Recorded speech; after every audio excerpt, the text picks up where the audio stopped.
संयम के साथ, विवेक के साथ सनातन का प्रचार प्रसार वो करें। हम अपनी परंपरा से जुड़े हैं, निरंजनी अखाड़े की परंपरा से, इसलिए मैं बहुत आनंदित हूँ। पूज्य दीदी माँ जी ने सारे विश्व के अंदर सनातन की पताका को फहराया है, डमडम घोष किया है।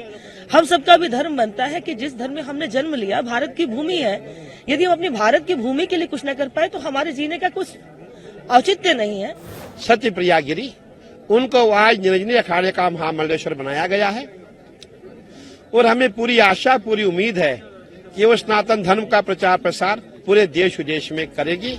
महाकुंभ में तीनों अमृत स्नान पूरे होने के बाद अब अखाड़ों की विदाई का समय आ चुका है। इससे पहले श्री पंचायती अखाड़ा निरंजनी में साध्वी सत्यप्रिया गिरी को महामंडलेश्वर बनाया गया। हिंदुत्व की फायर ब्रांड नेता और वक्ता साध्वी ऋतंबरा की शिष्या हैं साध्वी सत्यप्रिया गिरी।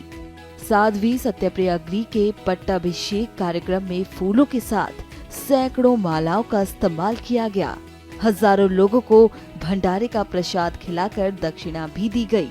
पट्टाभिषेक कार्यक्रम में अखिल भारतीय अखाड़ा परिषद के अध्यक्ष और निरंजनी अखाड़े के सचिव महंत रविंद्रपुरी के साथ ही आनंद अखाड़े के आचार्य महामंडलेश्वर स्वामी बालकानंद गिरी और साध्वी ऋतंबरा समेत अन्य महामंडलेश्वर संत, महंत व तमाम सन्यासी व भक्त मौजूद थे।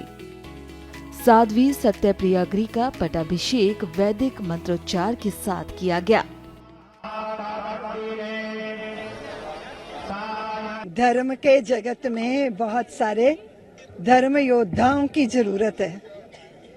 संयम के साथ, विवेक के साथ सनातन का प्रचार प्रसार वो करें।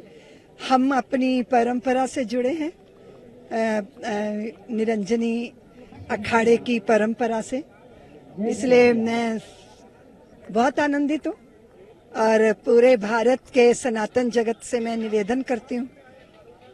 मेरा विषय थोड़ा विवादित हो जाता है, लेकिन जैसे आप अपनी संपत्ति के संवाहक बनाते हो, ऐसे धर्म का संवाहक बनाने के लिए भी संतानों को जन्म दीजिए और धर्म को समर्पित कीजिए। प्रधानमंत्री मोदी प्रयागराज पहुंचे थे, संगम स्नान किया, किस तरह से इसको देख रही हैं? क्या बहुत बड़ा सद्भाग्य है, देश के प्रधान पंत आए हैं, त्रिवेणी संगम स्नान किया है। इससे हमारे सनातन की परंपरा का पोषण भी होता है और सबको बहुत आनंद होता है। देखिए, बहुसंख्यक समाज की परंपरा का सम्मान ये हो रहा है, इससे भारी आनंद है।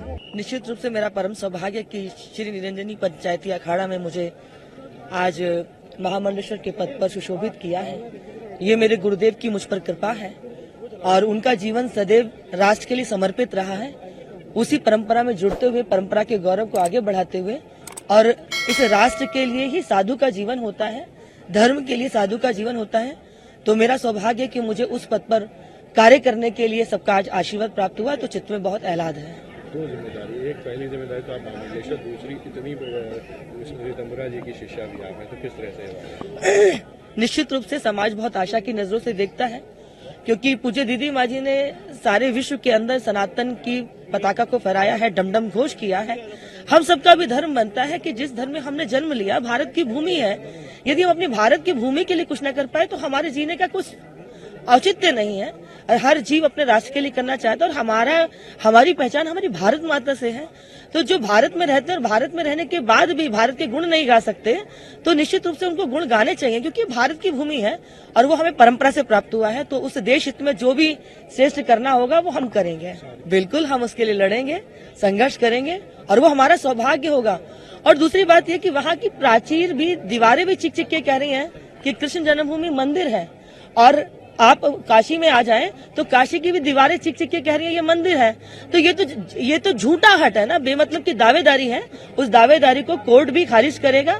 और सनातन दीदी माँ एक बात कहते हैं कि जब तक बच्चा नहीं रोता तब तक माँ भी दूध नहीं पिलाती। संपूर्ण सनातनी समाज एकत्र हो जाएगा तो निश्चित रूप से हमें ये दोनों स्थान शीघ्रतापूर्वक प्राप्त होंगे। बिल्कुल लड़ेंगे। आप जानते होंगे हमारी दीदी ऋतंबरा, जिसको पूरा विश्व जानता है, उनके शिष्य सत्यप्रिया गिरी, उनको आज निरंजनी अखाड़े का महामंडलेश्वर बनाया गया है और हमें पूरी आशा पूरी उम्मीद है कि वो सनातन धर्म का प्रचार प्रसार पूरे देश विदेश में करेगी और इसीलिए उनको हमने महामंडलेश्वर बनाया है। और अभी 2 दिन के पश्चात हम जितने भी शैव अखाड़े हैं सभी वाराणसी के लिए कूच करेंगे। कुल मिलाकर कितने महामंडलेश्वर? देखिए, अगर आप पूछेंगे, मैं समझता हूँ करीबन 16 महामंडलेश्वर अभी हमने इसमें महाकुंभ में बनाए हैं और अभी हमारा नासिक का महाकुंभ आ रहा है, उज्जैन का महाकुंभ आ रहा है, उसके पश्चात 6 साल में हमारा प्रयागराज का अर्धकुंभ आएगा। तो जितने भी महामंडलेश्वर मैं समझता कुंभ में ही बनाए जाते हैं और करीबन 6 साल में हमारे करीबन 100 मंडलेश्वर हो ही जाएंगे, ऐसा प्रयास किया जा रहा है।